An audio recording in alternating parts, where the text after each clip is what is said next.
Hello cricketers, ನಾನಿವತ್ತು ನಿಮಗೋಸ್ಕರ ಒಂದು ಎಕ್ಸ್ಕ್ಲೂಸಿವ್ ಇನ್ಫಾರ್ಮೇಟಿವ್ ವಿಡಿಯೋನ ಈ ನನ್ನ ಒಂದು ಚಾನಲ್ ತೊಗೊಂಡು ಬರ್ತಾ ಇದ್ದೀನಿ. ಎಕ್ಸಾಕ್ಟ್ಲಿ ನೀವು ಥಿಂಕ್ ಮಾಡ್ತಿರೋದು ಕರೆಕ್ಟೇ. ಇವಾಗ ಏನು ಒಂದು ಚಾಂಪಿಯನ್ಸ್ ಟ್ರೋಫಿ ಮಂತ್ ನಡೀತಾ ಇದೆ, ಈ ಒಂದು ಕಂಪ್ಲೀಟ್ ಮಂತ್ ಚಾಂಪಿಯನ್ಸ್ ಟ್ರೋಫಿ ನಡೆಯುತ್ತೆ, ಅದ್ರ ಜೊತೆಗೆ WPL ಕೂಡ ನಡೀತಾ ಇದೆ. ಬಟ್ ನಾನು ಅದ್ರ ಬಗ್ಗೆ ಮಾತಾಡ್ತಾ ಇಲ್ಲ, ನಾನು ಇವಾಗ ಮಾತಾಡ್ತಾ ಇರೋದು ಬರೀ ಚಾಂಪಿಯನ್ಸ್ ಟ್ರೋಫಿ ಬಗ್ಗೆ. ಸೊ ಚಾಂಪಿಯನ್ಸ್ ಟ್ರೋಫಿ ಇವಾಗ ಪಾಕಿಸ್ತಾನದಲ್ಲಿ ನಡೀತಾ ಇದೆ ಮತ್ತು ದುಬೈದಲ್ಲಿ ನಡೀತಾ ಇದೆ ಅಂತ ಕಂಪ್ಲೀಟಾಗಿ ಎಲ್ರಿಗೂ ಗೊತ್ತು, ಶೆಡ್ಯೂಲ್ ಕೂಡ ಗೊತ್ತು. ಬಟ್ ನಾನು ಹೇಳೋಕೆ ಹೋಗ್ತಾ ಇರೋ ಇನ್ಫಾರ್ಮೇಷನ್ ಏನಪ್ಪ ಅಂತ ಹೇಳಿದರೆ, ಚಾಂಪಿಯನ್ಸ್ ಟ್ರೋಫಿ ಯಾವಾಗ ಸ್ಟಾರ್ಟ್ ಆಯಿತು, ಅದನ್ನು ಯಾಕೆ ಸ್ಟಾರ್ಟ್ ಮಾಡಿದ್ರು, ಮತ್ತು ಫಸ್ಟ್ ವಿನ್ನರ್ಸ್ ಯಾರು, ಅದ ನಂತರ ಕೊನೆಗೆ ಚಾಂಪಿಯನ್ಸ್ ಟ್ರೋಫಿ 8 ವರ್ಷಗಳ ಕಾಲ ಯಾಕೆ ನಡೆದಿಲ್ಲ, ಇದೆಲ್ಲ ಇನ್ಫಾರ್ಮೇಷನ್ನ ನಾನು ನನ್ನ ಚಾನಲಲ್ಲಿ ಈಗ ನಿಮಗೆ ತಿಳಿಸ್ಕೊಡ್ಲಿಕ್ಕೆ ಹೋಗ್ತಾ ಇದ್ದೇನೆ. ವಿಡಿಯೋನ ಎಲ್ಲೂ ಸ್ಕಿಪ್ ಮಾಡ್ದೇನೆ ಕಂಪ್ಲೀಟಾಗಿ ಈ ಒಂದು ವಿಡಿಯೋನ ನೋಡಿ. So welcome back to the cricketing journey.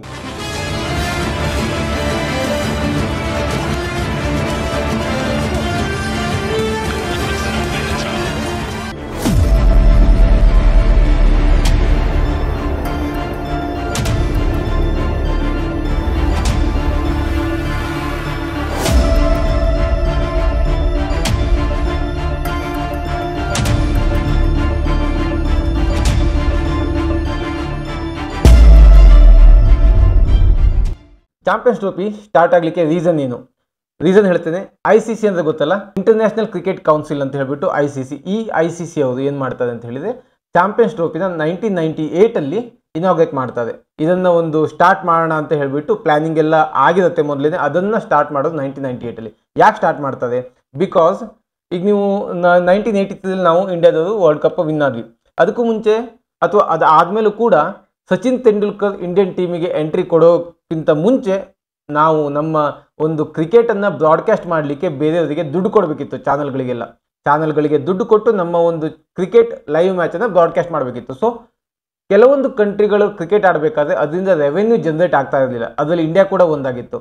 But 1998 ನಮ್ಮ BCCI ಅಂತ ಬೋರ್ಡಲ್ಲಿ ಸಿಕ್ಕಾಪಟ್ಟೆ ದುಡ್ಡಿತ್ತು. ಆವಾಗ ದುಡ್ಡು ಬದಲಿಗೆ ಸ್ಟಾರ್ಟ್ ಆಗಿತ್ತು, ರೆವೆನ್ಯೂ ಕೂಡ ಜನರೇಟ್ ಆಗಿತ್ತು. ಹಾಗೆಯೇ ಕೆಲವೊಂದು ಕಂಟ್ರಿಗಳು ಲೈಕ್ ಕೀನ್ಯಾ ಆಗಿರ್ಬೋದು, ಜಿಂಬಾಂಬೆ, ಈ ಎಲ್ಲ ಟೀಮ್ಗಳಲ್ಲಿ ಟೆಸ್ಟ್ ಕ್ರಿಕೆಟ್ ತುಂಬಾ ಕಮ್ಮಿ ಆಡ್ತಾ ಇದ್ದಾಗ ಟೆಸ್ಟ್ ಕ್ರಿಕೆಟ್ ನಡೀತಾ ಇರಲಿಲ್ಲ. ಅಥವಾ ಆ ಒಂದು ಚಿಕ್ಕ ಚಿಕ್ಕ ಕಂಟ್ರಿಗಳಿಗೆ ಕ್ರಿಕೆಟ್ ಆಡ್ತಾ ಇರುವಂಥ ನೇಷನ್ಸ್ಗಳಿಗೆ ICCಯಿಂದ ಫಂಡ್ ಹೋಗ್ತಾ ಇರಲಿಲ್ಲ ಟೆಸ್ಟ್ ಕ್ರಿಕೆಟ್ಗಾಗಿ. ಸೊ ICC ಏನಂತ ಡಿಸೈಡ್ ಮಾಡ್ತಾರೆ, ಓಕೆ ಈಗ 4 ವರ್ಷಕ್ಕೊಂದ್ಸಲ ICC ವರ್ಲ್ಡ್ ಕಪ್ ನಡೀತಾ ಇದೆ, ಅದ್ರ ಜೊತೆಗೆ 2 ಇಯರ್ಸಿಗೆ ಒಂದ್ಸಲ ICC ಚಾಂಪಿಯನ್ಸ್ ಟ್ರೋಫಿ ಅಂತ ನಡೆಸೋಣ. ಅದರಲ್ಲಿ ಏನು ದುಡ್ಡು ಬರುತ್ತಲ್ಲ ಆ ದುಡ್ಡನ್ನು ಬೇರೆ ಕಂಟ್ರಿಗಳ ಟೆಸ್ಟ್ ಕ್ರಿಕೆಟ್ಗಾಗಿ ನಾವು ಫಂಡ್ ಮಾಡೋಣ ಅಂತ ಅಂದ್ಕೊಳ್ಳುತ್ತೆ. ಹಾಗಾಗಿ 1998 ಫಸ್ಟ್ ಚಾಂಪಿಯನ್ಸ್ ಟ್ರೋಫಿನ ಬಾಂಗ್ಲಾದೇಶದಲ್ಲಿ ಹೋಸ್ಟ್ ಮಾಡ್ತಾರೆ. ಈ ಒಂದು ಫಸ್ಟ್ ಚಾಂಪಿಯನ್ಸ್ ಟ್ರೋಫಿಯ ವಿನ್ನರ್ಸ್ ಬಂದ್ಬಿಟ್ಟು ಸೌತ್ ಆಫ್ರಿಕಾ ಮತ್ತೆ ವೆಸ್ಟ್ ಇಂಡೀಸ್ ಫೈನಲ್ಲಿಗೆ ಬರ್ತಾರೆ. ಈ ಒಂದು ಮ್ಯಾಚ್ ನಡೆಯೋದು ಬಂದು ಢಾಕಾ ಸ್ಟೇಡಿಯಂ ಅಲ್ಲಿ ಈ ಒಂದು ಫೈನಲ್ ಮ್ಯಾಚ್ ನಡೆಯುತ್ತೆ. ಸೌತ್ ಆಫ್ರಿಕಾ ಮತ್ತೆ ವೆಸ್ಟ್ ಇಂಡೀಸು. ಆಗಿನ ಸೌತ್ ಆಫ್ರಿಕಾ 1998 ಫಸ್ಟ್ ಚಾಂಪಿಯನ್ಸ್ ಟ್ರೋಫಿಯ ವಿನ್ನರ್ ಆಗಿ ಹೊರಗಡೆ ಬರ್ತಾರೆ. ಓಕೆ, ಇನ್ನು ಸೆಕೆಂಡ್ ICC ಚಾಂಪಿಯನ್ಸ್ ಟ್ರೋಫಿ ನಡೆಯೋದು Kenya Gymkhana club ground Nairobi ಅಲ್ಲಿ ನಡೆಯುತ್ತೆ. ಈ ಒಂದು ಗ್ರೌಂಡಲ್ಲಿ ಫೈನಲ್ ಮ್ಯಾಚ್ ಬಂದ್ಬಿಟ್ಟು ನ್ಯೂಜಿಲೆಂಡ್ ವರ್ಸಸ್ ಇಂಡಿಯಾ. ನ್ಯೂಜಿಲೆಂಡ್ 4 ವಿಕೆಟಿಂದ ಈ ಒಂದು ಫೈನಲ್ ಮ್ಯಾಚನ್ನು ವಿನ್ ಆಗಿ ಅವರ ಪ್ರಪ್ರಥಮ ICC ಟ್ರೋಫಿನ ಕೂಡ ವಿನ್ ಆಗ್ತಾರೆ. ಅಲ್ಲಿವರೆಗೂ ಅವ್ರ ಹತ್ರ ಕೂಡ ಯಾವುದೇ ರೀತಿಯಾದ ICC ಟ್ರೋಫಿ ಇದಲ್ಲ. ಜಸ್ಟ್ ಇಮ್ಯಾಜಿನ್, ನಮಗೆ ಮೊದಲಿಂದ ಗೊತ್ತಿರೋದು ಸೌತ್ ಆಫ್ರಿಕಾ ಯಾವುದೇ ರೀತಿಯಾದ ICC ಟ್ರೋಫಿ ವಿನ್ ಆಗಿಲ್ಲ ಅಂತ, ಆಮೇಲೆ ನ್ಯೂಜಿಲೆಂಡ್ ಕೂಡ ಯಾವುದೇ ರೀತಿಯಾದ ICC ಟ್ರೋಫಿ ವಿನ್ ಆಗಿಲ್ಲ ಅಂತ. ಬಟ್ ಇವರಿಬ್ಬರು ಕೂಡ ಚಾಂಪಿಯನ್ಸ್ ಟ್ರೋಫಿ ಸ್ಟಾರ್ಟ್ ಆಗಿದ್ದು ಫಸ್ಟ್ ವರ್ಷನೇ ಸೌತ್ ಆಫ್ರಿಕಾ, ಸೆಕೆಂಡ್ ವರ್ಷ ನ್ಯೂಜಿಲೆಂಡ್, ಇವರಿಬ್ಬರು ವಿನ್ ಆಗ್ತದೆ. ಅದಾದಮೇಲೆ ಯಾವುದೇ ರೀತಿಯಾದ ICC ಟ್ರೋಫಿ ನಾವು ವಿನ್ ಆಗಲ್ಲ. ಈವನ್ ಅವ್ರನ್ನ ನೋಡಿದಾಗೆಲ್ಲ ನಮಗೆ ಚೋಕಸ್ ಅಂತ ಅನಿಸುತ್ತೆ. ಅದಾದಮೇಲೆ ನೆಕ್ಸ್ಟ್ ICC ಚಾಂಪಿಯನ್ಸ್ ಟ್ರೋಫಿ ಯಾವಾಗ ನಡೆಯುತ್ತೆ? 2002 ಶ್ರೀಲಂಕಾದಲ್ಲಿ ನಡೆಯುತ್ತೆ. ಶ್ರೀಲಂಕಾದಲ್ಲಿ ನಡೆಯುವಂಥ ಈ ಒಂದು ICC ಟ್ರೋಫಿ ಇನ್ನು ಒಂದು ICC ಏನೇನು ಟ್ರೋಫಿ ನಡೆಸ್ತಲ್ಲ ICC ಈವೆಂಟ್ಸಲ್ಲಿ ಒಂದು ಮಹತ್ವದ ಕ್ಷಣಕ್ಕೆ ಇದೊಂದು ಸಾಕ್ಷಿ ಆಗುತ್ತೆ. ಯಾಕಪ್ಪ ಅಂತ ಹೇಳಿದರೆ, ಶ್ರೀಲಂಕಾದಲ್ಲಿ ಫೈನಲ್ ಮ್ಯಾಚ್ ಬಂದುಬಿಟ್ಟು ಶ್ರೀಲಂಕಾ ವರ್ಸಸ್ ಇಂಡಿಯಾ ಏಷ್ಯನ್ ಗ್ರೌಂಡಲ್ಲಿ ನಮ್ಮ ಬಿಟ್ಟರೆ ಮತ್ತೆ ಯಾವುದೋ ಅಷ್ಟೊಂದು ಮೇಲ್ಗೈ ಸಾಧಿಸ್ಲಿಕ್ಕೆ ಸಾಧ್ಯನೇ ಇಲ್ಲ. ಶ್ರೀಲಂಕಾ, ಇಂಡಿಯಾ, ಪಾಕಿಸ್ತಾನ, ಬಾಂಗ್ಲಾದೇಶ ಅಷ್ಟಕ್ಕಷ್ಟೇ ಇದಿಷ್ಟು ಕಂಟ್ರೀಸ್ ಸಖತ್ತಾಗಿ ಆಡ್ತಿತ್ತು. ಆವಾಗ ಏನಾಯಿತು ಅಂತ ಹೇಳಿದರೆ, ಫೈನಲ್ ಮ್ಯಾಚ್ ನಡಿಬೇಕಾದ್ರೆ 2 ದಿವಸ ಕಂಟಿನ್ಯೂಸ್ ಆಗಿ ಮಳೆ ಬರುತ್ತೆ. ಈ 2 ದಿನ ಕಂಟಿನ್ಯೂ ಮಳೆ ಬಂದಾಗ, ಫಸ್ಟ್ ದಿನ ಮಳೆ ಬಂದಾಗ ಅವ್ರು ಅನ್ಕೋತಾರೆ, ನೆಕ್ಸ್ಟ್ ದಿವಸ ಓಕೆ ನಮ್ಮ ಹತ್ರ ಒಂದು ಡೇ ಇದೆ, ಈ ಒಂದು ಡೇದಲ್ಲಿ ಆಡ್ಸೋಣ ಅಂತ ಅನ್ಕೋತಾರೆ. ನೆಕ್ಸ್ಟ್ ಡೇ ಕೂಡ ಮಳೆ ಬಂದಾಗ ಇಬ್ಬರಿಗೂ ಸೇರಿಸಿ ಈ ಒಂದು ಕಪ್ಪನ್ನು ಕೊಡ್ತಾರೆ. ಈವನ್ ಯಾರು ಶ್ರೀಲಂಕಾ ಮತ್ತು ಇಂಡಿಯಾ ಇಬ್ಬರೂ ಜಾಯಿಂಟ್ ವಿನ್ನರ್ಸ್ ಅಂತ ಹೇಳ್ಬಿಟ್ಟು ಈ ಒಂದು ಟ್ರೋಫಿನ ಕೊಡ್ತಾರೆ. ಅದಾದಮೇಲೆ ನಡೆಯುವಂಥ ನೆಕ್ಸ್ಟ್ ಚಾಂಪಿಯನ್ಸ್ ಟ್ರೋಫಿ ಬಂದುಬಿಟ್ಟು 2004 ಇಂಗ್ಲೆಂಡಲ್ಲಿ ನಡೆಯುತ್ತೆ. ಇಂಗ್ಲೆಂಡಲ್ಲಿ ನಡೆದಂಥ ಈ ಒಂದು ಚಾಂಪಿಯನ್ಸ್ ಟ್ರೋಫಿ ಮತ್ತೆ ವೆಸ್ಟ್ ಇಂಡೀಸ್ ಫೈನಲ್ ತನಕ ಲಗ್ಗೆ ಇಡ್ತದೆ. 1998 ಕೂಡ ವೆಸ್ಟ್ ಇಂಡೀಸು ಮತ್ತೆ ಸೌತ್ ಆಫ್ರಿಕಾ ಫೈನಲಿಗೆ ಬಂದಿತ್ತು. ಅದು ಆದಮೇಲೆ 2004 ಕೂಡ ವೆಸ್ಟ್ ಇಂಡೀಸ್ ಮತ್ತೆ ಫೈನಲಿಗೆ ಬರುತ್ತೆ. ಒಂದು ಥ್ರಿಲ್ಲಿಂಗ್ ಮ್ಯಾಚ್ ಅಗೇನ್ಸ್ಟ್ ಇಂಗ್ಲೆಂಡ್. ಆ ಒಂದು ಮ್ಯಾಚ್ ಅನ್ನು ವಿನ್ ಆಗಿ ವೆಸ್ಟ್ ಇಂಡೀಸ್ ಕೂಡ ತಮ್ಮ ಪ್ರಪ್ರಥಮ ಚಾಂಪಿಯನ್ಸ್ ಟ್ರೋಫಿಯಲ್ಲಿ ಇದನ್ನು ವಿನ್ ಆಗಿ ಟ್ರೋಫಿನ ಮನೆಗೆ ತಗೊಂಡು ಹೋಗ್ತಾರೆ. ಅದಕ್ಕಿಂತ ಮುಂಚೆ ಅವರು ವರ್ಲ್ಡ್ ಕಪ್ ಕೂಡ ಕಂಟಿನ್ಯೂಸ್ 2 ವರ್ಷ ವಿನ್ ಆದಂತಹ ಚಾಂಪಿಯನ್ಸ್ ಆಗಿದ್ದು. ಅದಾದಮೇಲೆ 2004 ಇಂಗ್ಲೆಂಡಲ್ಲಿ ನಡೆದಂತಹ 4th ಚಾಂಪಿಯನ್ಸ್ ಟ್ರೋಫಿಲಿ ಅವರು ವಿನ್ನರ್ಸ್ ಆಗಿ ಹೊರಹೊಮ್ಮುತ್ತಾರೆ. ಅದರ ನೆಕ್ಸ್ಟ್ 2006 ಚಾಂಪಿಯನ್ಸ್ ಟ್ರೋಫಿನ ಹೋಸ್ಟ್ ಮಾಡಿದವರು ನಾವು ಇಂಡಿಯಾದವರು ಹೋಸ್ಟ್ ಮಾಡಿದಂಥ ಚಾಂಪಿಯನ್ಸ್ ಟ್ರೋಫಿಲಿ ಇಂಡಿಯಾದವರು ಆಲ್ರೆಡಿ ಆಚೆ ಕಡೆ ಹೋಗ್ಬಿಟ್ಟಿರ್ತಾರೆ. ಅದಾದ ನಂತರ ಅಲ್ಲಿ ಫೈನಲ್ ತನಕ ಬರೋದು ಮತ್ತೆ ವೆಸ್ಟ್ ಇಂಡೀಸ್ ಮತ್ತು ಆಸ್ಟ್ರೇಲಿಯಾದವರು ವೆಸ್ಟ್ ಇಂಡೀಸ್ನ ಡಿಫೀಟ್ ಮಾಡಿ ಅವರು ಕೂಡ ಫಸ್ಟ್ ಚಾಂಪಿಯನ್ಸ್ ಟ್ರೋಫಿನ ವಿನ್ ಆಗ್ತಾರೆ. ಅದಕ್ಕೂ ಮುಂಚೆ ಆಸ್ಟ್ರೇಲಿಯಾದಲ್ಲಿ ಯಾವುದೇ ರೀತಿಯ ಚಾಂಪಿಯನ್ಸ್ ಟ್ರೋಫಿ ಇರಲಿಲ್ಲ. ICC ಟ್ರೋಫೀಸ್ ಇತ್ತು, ಅವರು ವರ್ಲ್ಡ್ ಕಪ್ ವಿನ್ ಆಗಿದ್ದಿತ್ತು. ಬಟ್ ICC ಚಾಂಪಿಯನ್ಸ್ ಟ್ರೋಫಿನ ಯಾವತ್ತೂ ವಿನ್ ಆಗಿರಲಿಲ್ಲ. 2006 ಅಗೇನ್ಸ್ಟ್ ವೆಸ್ಟ್ ಇಂಡೀಸ್ ವಿನ್ ಆಗಿಬಿಟ್ಟು ಅವರು ಚಾಂಪಿಯನ್ಸ್ ಟ್ರೋಫಿನ ವಿನ್ ಆಗ್ತದೆ. ಅದಾದ ನಂತರ ಇಲ್ಲಿವರೆಗೂ 1998 2006 ವರೆಗೂ ಎವ್ರಿ 2 ಇಯರ್ಸ್ಗೆ ಒಂದ್ಸಲ ನಡೀತಾ ಇದ್ದಂಥ ಚಾಂಪಿಯನ್ಸ್ ಟ್ರೋಫಿ 2006 2008 ಆಗಬೇಕಿತ್ತು. ಬಟ್ 2008 ಆಗಲ್ಲ, 2009 ಈ ಒಂದು ಚಾಂಪಿಯನ್ಸ್ ಟ್ರೋಫಿ ಮತ್ತೆ ನಡೆಯುತ್ತೆ. ಈ 2009 ನಡೆದಂಥ ಚಾಂಪಿಯನ್ಸ್ ಟ್ರೋಫಿನ ಹೋಸ್ಟ್ ಮಾಡಿದ್ದು ಸೌತ್ ಆಫ್ರಿಕಾದಲ್ಲಿ ನಡೆದಂಥ ಈ ಒಂದು ಚಾಂಪಿಯನ್ಸ್ ಟ್ರೋಫಿಯಲ್ಲಿ ಫೈನಲಿಗೆ ಬಂದಿದ್ದು ನ್ಯೂಜಿಲೆಂಡ್ ಮತ್ತೆ ಆಸ್ಟ್ರೇಲಿಯಾ. ನ್ಯೂಜಿಲೆಂಡ್ ಆಲ್ರೆಡಿ ಒಂದು ಟ್ರೋಫಿನ ತಗೊಂಡಿತ್ತು 2000 ಇಸ್ವಿಯಲ್ಲಿ. ಅದಾದ ನಂತರ ಮತ್ತೆ ಫೈನಲಿಗೆ ಬರ್ತದೆ ಅಗೇನ್ಸ್ಟ್ ಆಸ್ಟ್ರೇಲಿಯಾ ಈ ಒಂದು ಮ್ಯಾಚನ್ನು ಗೆದ್ದುಕೊಂಡು ಮತ್ತೆ ಚಾಂಪಿಯನ್ಸ್ ಟ್ರೋಫಿನ ಗೆಲ್ಲುತ್ತೆ. ಕಂಟಿನ್ಯೂಸ್ ಆಗಿ 2 ಇಯರ್ಸ್ ಚಾಂಪಿಯನ್ಸ್ ಟ್ರೋಫಿನ ಗೆದ್ದಿರೋದು ಇದೇ ಒಂದು ಕಂಟ್ರಿ ಆಸ್ಟ್ರೇಲಿಯಾ. ಈಗ ನೋಡಿ 1998 2006 ಚಾಂಪಿಯನ್ಸ್ ಟ್ರೋಫಿ 2 ವರ್ಷಕ್ಕೊಂದ್ಸಲ ನಡೀತು. ಅದಾದಮೇಲೆ 2006 2009 ಅಂದರೆ 3 ವರ್ಷ ಗ್ಯಾಪು.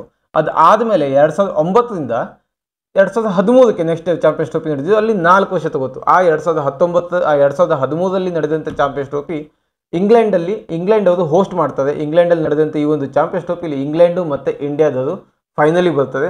ಫಸ್ಟ್ ಇಂಡಿಯಾದವರು ಫೈನಲಿಗೆ ಬಂದಂಥ ಚಾಂಪಿಯನ್ಸ್ ಟ್ರೋಫಿ 2002 ಕೂಡ ಮಳೆ ಬರುತ್ತೆ ಶ್ರೀಲಂಕಾ ಅಗೇನ್ಸ್ಟ್ ಇಂಡಿಯಾ. ಅದಾದಮೇಲೆ 2013 ಮತ್ತೆ ಇಂಡಿಯಾದವರು ಫೈನಲಿಗೆ ಬರ್ತದೆ, ಆಗ ಕೂಡ ಮಳೆ ಬರುತ್ತೆ. ಬಟ್ ಅದೊಂದು T20 ಮ್ಯಾಚ್ ತರ ಆಡಿಸ್ತದೆ. ಆವಾಗ Strauss captain, Alastair Cook, Strauss, Broad, Anderson ಈ ಥರ ಒಂದು ಟೀಮ್ ಇರುತ್ತೆ ಇಂಗ್ಲೆಂಡಿಂದು. ಅದನ್ನು ಬೀಟ್ ಮಾಡಿದ್ದು ಮಹೇಂದ್ರ ಸಿಂಗ್ ಧೋನಿ ಅವರ ನಾಯಕತ್ವದ ಇಂಡಿಯನ್ ಟೀಮ್ ಅವರು.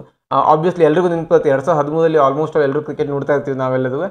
ವೈಟ್ ಜರ್ಸಿ ಹಾಕೊಂಡು ಕೊನೆಗೆ ವೈಟ್ ಕಲರ್ ಬ್ಲೇಸರ್ ಹಾಕೊಂಡು ಸೆಲೆಬ್ರೇಷನ್ ಮಾಡಿರೋ ಫೋಟೋಸ್ನು ಎಲ್ಲ ಕಡೆನೂ ಇದೊಂದು ವೈರಲ್ ಆಗಿತ್ತು. ಆ ಫೋಟೋಸ್ ಎಲ್ಲರೂ ಮ್ಯಾಚ್ ನೋಡಿರ್ತೀವಿ. ಆ ಒಂದು ಟ್ರೋಫಿನ ಇಂಡಿಯಾದ ತಗೋತಾರೆ. ಅದು ಆದ ನಂತರ ನಡೆದಿರುವಂಥ ಚಾಂಪಿಯನ್ಸ್ ಟ್ರೋಫಿ ಬಂದ್ಬಿಟ್ಟು ಯಾವಾಗ ಅಂತ ಹೇಳಿದ್ರೆ 2017 ಮತ್ತೆ 4 ವರ್ಷ ತಗೊಳ್ತು. 2013 2017 ಮತ್ತೆ 4 ವರ್ಷ ಡ್ಯೂರೇಷನ್. ಅದು ಕೂಡ ನಡೆದಿದ್ದು ಇಂಗ್ಲೆಂಡಲ್ಲಿ. ಇದು ಯಾವ ರೀತಿ ನೆನಪಿದಲ್ಲ, ಓವಲ್ ಅಲ್ಲಿ ನಡೆದಿರುವಂಥ ಮ್ಯಾಚ್ ಇಂಗ್ಲೆಂಡ್ ಅದು ಹೋಸ್ಟ್ ಮಾಡಿರ್ತಾರೆ. ಓವಲ್ ಗ್ರೌಂಡ್ ಅಲ್ಲಿ ನಡೆದಿರುವಂಥ ಈ ಒಂದು match final India versus Pakistan. ನಾವು ಆಬ್ವಿಯಸ್ಲಿ ನಾವು ವಿನ್ ಆಗ್ತೀವಿ ಅಂತ ಅನ್ಕೊಂಡಿದ್ವಿ. ಬಟ್ ಒಂದು ನೋಬಾಲ್ ಬುಮ್ರಾ ಹಾಕಿರುವಂಥ ಒಂದು ನೋಬಾಲ್ ಫಕರ್ ಜಮನ್ಗೆ ಅವರು ಔಟ್ ಆಗಿರ್ತಾರೆ. ಬಟ್ ನೋಬಾಲ್ ಅಂತ ಆದಮೇಲೆ ಅವರು 114 ರನ್ಸ್ ಹೊಡಿತಾರೆ. 320-330 ರನ್ ಸಮಥಿಂಗ್ ನಾವು ಚೇಸ್ ಮಾಡಬೇಕಾದ್ರೆ ನಾವು ಆ ಮ್ಯಾಚನ್ನು ಸೋಲ್ತೀವಿ. ಹಾರ್ದಿಕ್ ಪಾಂಡ್ಯ ಕೊನೆವರೆಗೂ ಫೈಟ್ ಮಾಡ್ತಾರೆ. ಬಟ್ ಆ ಒಂದು ಮ್ಯಾಚನ್ನು ಸೋತು first ever champions trophy Pakistan win ಆಗ್ತದೆ. ಅದು 2017. ಸೊ ಪ್ರೀವಿಯಸ್ ಚಾಂಪಿಯನ್ ಯಾರು, ಡಿಫೆಂಡಿಂಗ್ ಚಾಂಪಿಯನ್ ಯಾರು ಅಂತ ಹೇಳಿದರೆ ಪಾಕಿಸ್ತಾನ.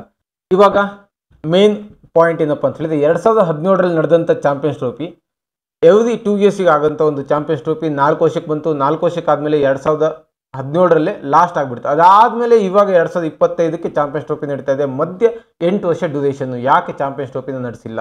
ಯಾಕಪ್ಪ ಅಂತ ಹೇಳಿದರೆ ICCದವ್ರು ಏನು ಗೊತ್ತದೆ, ಇವಾಗ 50 ಓವರ್ಸಿಗೆ ಅಷ್ಟೊಂದು ಪಾಪ್ಯುಲಾರಿಟಿ ಇಲ್ಲ. 50 ಓವರ್ಸ್ ನಾವು ಆಲ್ರೆಡಿ 4 ಇಯರ್ಸಿಗೆ ಒಂದ್ಸಲ ಒಂದು ವರ್ಲ್ಡ್ ಕಪ್ ನಡೆಸ್ತಾ ಇದ್ದೀವಿ. ಅದಷ್ಟೇ ಪಾಪ್ಯುಲಾರಿಟಿ ಸಾಕೋದಕ್ಕೆ. ಅದು ಬಿಟ್ಟರೆ ಇನ್ನು T20ಗೆ ಸಿಕ್ಕಾಪಟ್ಟೆ ಪಾಪ್ಯುಲಾರಿಟಿ ಇದೆ. ಸೊ 2 ವರ್ಷಕ್ಕೊಂದ್ಸಲ ಏನು T20 ವರ್ಲ್ಡ್ ಕಪ್ ನಡೆಯುತ್ತಲ್ಲ ಅದನ್ನೇ ಕಂಟಿನ್ಯೂ ಮಾಡೋಣ, ಅದಕ್ಕೆ ಫಂಡಿಂಗ್ ಜಾಸ್ತಿ ಮಾಡೋಣ, ಅದರಲ್ಲಿ ಜಾಸ್ತಿ ರೆವೆನ್ಯೂ ಬರ್ತಾ ಇದೆ. ಸೊ ಚಾಂಪಿಯನ್ಸ್ ಟ್ರೋಫಿನ ಸ್ಟಾಪ್ ಮಾಡೋಣ ಅಂತ ಅನ್ಕೋತಾರೆ. ಅದಾದ ನಂತರ ಪ್ಯಾಂಡಮಿಕ್ ಅಟ್ಯಾಕ್ ಆಗುತ್ತೆ. 2020 ಮತ್ತು 2021 ಏನು T20 ವರ್ಲ್ಡ್ ಕಪ್ ಇರುತ್ತಲ್ಲ ಆ ಒಂದು ಶೆಡ್ಯೂಲ್ ಕೂಡ ಅವರಿಗೆ ಮಿಸ್ ಮ್ಯಾಚ್ ಆಗುತ್ತೆ, ಮುಂದೆ ಹಾಕೊಂಡು ಹೋಗ್ತಾರೆ. ಅದಾದ ನಂತರ ಮತ್ತೆ ವರ್ಲ್ಡ್ ಕಪ್ ಕೂಡ ಬರುತ್ತೆ, back to back T20 World Cup ಮತ್ತೆ 50 ODI ವರ್ಲ್ಡ್ ಕಪ್ ಕೂಡ ಬರುತ್ತೆ. ಇದು ಆದಮೇಲೆ ಮತ್ತೆ ಡಿಸೈಡ್ ಮಾಡ್ತಾರೆ, ಓಕೆ ಫೈನ್ ನಾವು ಮತ್ತೆ ಚಾಂಪಿಯನ್ಸ್ ಟ್ರೋಫಿನ ಮತ್ತೆ ಹೊಸದಾಗಿ ಅದನ್ನು ಸ್ಟಾರ್ಟ್ ಮಾಡೋಣ ಅಂತ. ಅದು ಆದಮೇಲೆ 2024 ಡಿಸೈಡ್ ಆಗುತ್ತೆ ಚಾಂಪಿಯನ್ಸ್ ಟ್ರೋಫಿ ಬಂದ್ಬಿಟ್ಟು ಪಾಕಿಸ್ತಾನದಲ್ಲಿ ಅಂತ. ಸೊ ಸಮ್ ಪೊಲಿಟಿಕಲ್ ರೀಸನ್ ಇಂದ ಪಾಕಿಸ್ತಾನ ಮತ್ತೆ ಇಂಡಿಯಾ, ಪಾಕಿಸ್ತಾನದಲ್ಲಿ ನಡೆಯುವಂಥ ಮ್ಯಾಚಿಗೆ ಇಂಡಿಯಾದವ್ರು ನಾವು ಹೋಗಿ ಆಡಲ್ಲ ಅನ್ನೋ ಒಂದು ಕಾರಣಕ್ಕಾಗಿ 2024 ನಡಿಬೇಕಾದಂಥ ಒಂದು ಚಾಂಪಿಯನ್ಸ್ ಟ್ರೋಫಿ 2025 ತನಕ ಮುಂದೆ ಹೋಗುತ್ತೆ. ನಿಮ್ಗೊಂದು ವಿಷಯ ಗೊತ್ತಾ, ICCದಲ್ಲಿ ಇವಾಗ ನಡಿಬೇಕಾದಂಥ ಯಾವ್ಯಾವ ಟ್ರೋಫಿ ಇದೆಯಲ್ಲ, T20 ವರ್ಲ್ಡ್ ಕಪ್ ಆಗಿರ್ಬೋದು, ODI ವರ್ಲ್ಡ್ ಕಪ್ ಆಗಿರ್ಬೋದು, ಅಥವಾ ಚಾಂಪಿಯನ್ಸ್ ಟ್ರೋಫಿ ಆಗಿರ್ಬೋದು, 2024 2031 ತನಕನೂ ಆಲ್ರೆಡಿ ಡಿಸೈಡ್ ಆಗಿದೆ. ಅಂದರೆ 7 ಇಯರ್ಸ್ದು ಫ್ಯೂಚರ್ ಪ್ಲಾನಿಂಗು ಮತ್ತು ಶೆಡ್ಯೂಲ್ ಆಲ್ರೆಡಿ ಆಗುಂಟು. ಯಾವ್ಯಾವ ಗ್ರೌಂಡಲ್ಲಿ ಆಡಿಸ್ಬೇಕು, ಯಾವ್ಯಾವ ಹೋಸ್ಟ್ ಮಾಡ್ತಾರೆ, ಇದನ್ನೆಲ್ಲ ಕಂಪ್ಲೀಟ್ ಆಗಿ ಪ್ಲಾನಿಂಗ್ ಆಗುಂಟು. ಸೊ 2024 ನಡಿಬೇಕಾದಂಥ Champions Trophy some political reason, ಕೆಲವೊಂದಿಷ್ಟು ಪ್ಲೇಯರ್ಸ್ಗಳಿಗೆ ಕೂಡ ಪಾಕಿಸ್ತಾನ ಹೋಗ್ಲಿಕ್ಕೆ ಇಷ್ಟ ಇರಲಿಲ್ಲ ಸೆಕ್ಯೂರಿಟಿ ರೀಸನ್ನಿಂದ. ಈವನ್ ಇಂಡಿಯನ್ ಪ್ಲೇಯರ್ಸ್ ಅಂತೂ ಹೋಗೋದೇ ಇಲ್ಲ, ನಾವು ಅಲ್ಲಿ ಆಡೋದೇ ಇಲ್ಲ ಅಂತ ಹೇಳಿದಕ್ಕಾಗಿ ಈ ಸಲ ಪಾಕಿಸ್ತಾನದಲ್ಲಿ ನಡೀತಾ ಇದ್ದಂಥ ಯಾವುದೇ ಮ್ಯಾಚಲ್ಲಿ ಕೂಡ ಇಂಡಿಯಾದವರು ಪಾರ್ಟಿಸಿಪೇಟ್ ಮಾಡ್ತಾ ಇಲ್ಲ. ಇಂಡಿಯಾದ ಮ್ಯಾಚ್ ದುಬೈದಲ್ಲಿ ನಡೀತಾ ಇದೆ. ಹಾಗೆಯೇ ಈಗ ಫೈನಲ್ ಮ್ಯಾಚ್ ಸೆಮಿಫೈನಲ್ ಮ್ಯಾಚ್ ಎಲ್ಲಿ ನಡೆಯುತ್ತೆ? ಫೈನಲ್ ಮ್ಯಾಚ್ ಮತ್ತು ಸೆಮಿಫೈನಲ್ ಮ್ಯಾಚ್ ಗಡಾಪಿ ಸ್ಟೇಡಿಯಮಲ್ಲಿ ನಡೀಬೇಕು. ಇನ್ ಕೇಸ್ ಏನಾದರೂ ಇಂಡಿಯಾದವರು ಸೆಮಿಫೈನಲ್ಗೆ ಬಂತು ಅಂತ ಹೇಳಿದರೆ ಸೆಮಿಫೈನಲ್ ಮ್ಯಾಚು ಮತ್ತು ಫೈನಲ್ ಮ್ಯಾಚ್ ಎರಡೂ ಕೂಡ ದುಬೈದಲ್ಲೇ ನಡೆಯುತ್ತೆ. ಯಾಕಂದರೆ ಇಂಡಿಯಾದವರು ಪಾಕಿಸ್ತಾನಕ್ಕೆ ಬಂದಂತೂ ಆಡೋದೇ ಇಲ್ಲ. ಅದೇ ಒಂದು ರೀಸನ್ಗಾಗಿ ಫೈನಲ್ ಮ್ಯಾಚು ಮತ್ತು ಸೆಮಿಫೈನಲ್ ಮ್ಯಾಚನ್ನು ದುಬೈದಲ್ಲೇ ಇಟ್ಕೊಂಡಿದ್ದಾರೆ. ಇನ್ ಕೇಸ್ ಫಸ್ಟ್ ರೌಂಡಲ್ಲೇ ಅಥವಾ ನಾವು ಸೆಮಿಫೈನಲ್ ತನಕ ನಾವು ಇಂಡಿಯಾದವ್ರು ಬಂದಿಲ್ಲ ಅಂತ ಹೇಳಿದರೆ ಗಡಾಪಿ ಸ್ಟೇಡಿಯಮಲ್ಲಿ ಸೆಮಿಫೈನಲ್ ಮತ್ತು ಫೈನಲ್ ಮ್ಯಾಚನ್ನು ಪಾಕಿಸ್ತಾನದಲ್ಲೇ ನಡೆಸ್ತಾರೆ. ಸೊ ಇದಿಷ್ಟು ಚಾಂಪಿಯನ್ಸ್ ಟ್ರೋಫಿ ಬಗ್ಗೆ ಇರುವಂಥ ಒಂದು ಇತಿಹಾಸ, ಹಿಸ್ಟ್ರಿ, ಎಲ್ಲಿಂದ ಸ್ಟಾರ್ಟ್ ಆಯಿತು, ಹೇಗೆ ಸ್ಟಾರ್ಟ್ ಆಯಿತು, ಇದನ್ನೆಲ್ಲ ಕಂಪ್ಲೀಟ್ ಇನ್ಫಾರ್ಮೇಷನ್ ನಿಮಗೆ ತಿಳಿಸ್ಕೊಟ್ಟಿದ್ದೀನಿ. ಒಂದು ವೇಳೆ ನಿಮಗೆ ಈ ಒಂದು ಇನ್ಫಾರ್ಮೇಷನ್ ತುಂಬಾ ಇಷ್ಟ ಆಯಿತು ಅಂತ ಹೇಳಿದರೆ ಈ ಚಾನಲ್ನ ಸಬ್ಸ್ಕ್ರೈಬ್ ಮಾಡೋದನ್ನ ಮರಿಬೇಡಿ. ಹಾಗೆ ಬೆಲ್ ಐಕನ್ನ ಪ್ರೆಸ್ ಮಾಡಿ ನಾನು ಹಾಕುವಂಥ ಪ್ರತಿಯೊಂದು ಕ್ರಿಕೆಟಿಂಗ್ ವಿಡಿಯೋ ನಿಮ್ಮ ಯೂಟ್ಯೂಬ್ ಚಾನಲಲ್ಲಿ ನೋಟಿಫಿಕೇಶನ್ ಆಗಿ ಬರ್ತಾ ಇರಲಿ ಅಂತ. ಸೊ ಅಲ್ಲಿವರೆಗೂ stay fit, stay healthy and stay tuned for more cricketing videos in the cricketing journey. Tata, bye bye.